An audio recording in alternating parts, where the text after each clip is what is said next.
into by 8 people. How much of all the waffles will each person get? So I started off with one waffle, and it's a circular waffle, and I've divided that one waffle by 8 into 8 pieces so that each person can get one piece out of all the waffles. So that's one waffle.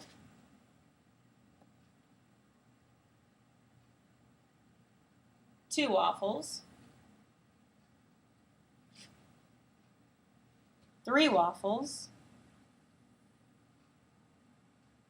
4 waffles. 5 waffles. 6 waffles. And 7 waffles. So now I have all 7 waffles represented. Each waffle is broken up into 8 pieces for each of my 8 people. And if each person gets one of the 8 pieces out of each waffle, they are getting 1/8 plus 1/8 plus 1/8 plus 1/8 plus 1/8 plus 1/8 and plus 1/8. So, if we add all of those together, 1, 2, 3, 4, 5, 6, 7, we're left with 7/8 of the total waffles that each person will get. However, if we turn this into a multiplication problem, how many groups do we have? How many waffles do we have? We have 7 groups of, what? What are each of those 7 groups divided into? They're divided into 8ths, correct?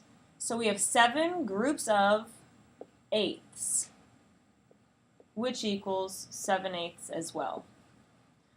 A lot of times you can solve a division problem using a multiplication problem. However, if we look at the division problem, 7 divided by 8, turn 7, a whole number, into a fraction. What does it turn into? And I'm going to work the problem out down here because I have more room.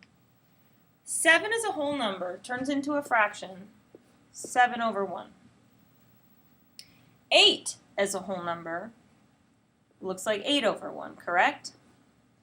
But since we are dividing 7 divided by 8, we need to find the inverse, or the opposite, of the second number. So this second number or fraction is 8/1. What would the inverse of that number be? The inverse would be 1/8. So now we have a multiplication problem that looks like this.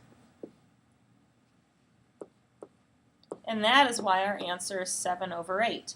When you're dividing, you find the inverse of the second fraction or the second number.